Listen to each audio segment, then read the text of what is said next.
Buenas tardes. A continuación les presentaremos el parte médico del comportamiento del COVID en el estado de Yucatán. Adelante, doctor. Gracias, Química.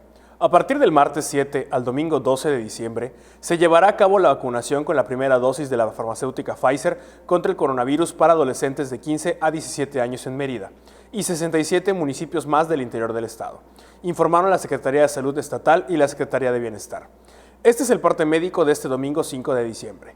Como se ha señalado, en la reapertura económica los datos más importantes son la ocupación hospitalaria y los ingresos diarios. El día de hoy tenemos 31 pacientes en hospitales públicos. 70.646 pacientes ya se recuperaron. No presentan síntomas ni pueden contagiar. Esta cifra representa el 91% del total de contagios registrados, que es de 77.379. Hoy se detectaron 19 nuevos contagios de coronavirus, 17 en Mérida, 1 en Progreso y 1 en Ticul. De los 77.379 casos positivos, 607 son de otro país u otro estado. Específicamente en Mérida, se han diagnosticado 47.260 personas contagiadas de coronavirus que viven en la zona norte 12.210, en la zona oriente 11.665, en la zona centro 4.597, en la zona sur 7.291 y en la zona poniente 11.497. Lamentablemente, en este parte médico informamos de 3 fallecimientos, 3 mujeres de un rango de edad entre 72 a 82 años.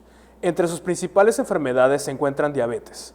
2 residían en Mérida y 1 en Sellé. En total, son 6.452 las personas fallecidas a causa del coronavirus. De los casos activos, 250 están estables, aislados, monitoreados por personal médico de los servicios de salud de Yucatán. Presentan síntomas leves. Como ya se mencionó, 31 de los casos positivos están en hospitales públicos y en aislamiento total. Hay otros pacientes a la espera de diagnóstico. El rango de edad de los casos es de 1 mes a 107 años. Los indicadores semanales del Semáforo Estatal de Salud marcan color verde. Hasta aquí el reporte, Química.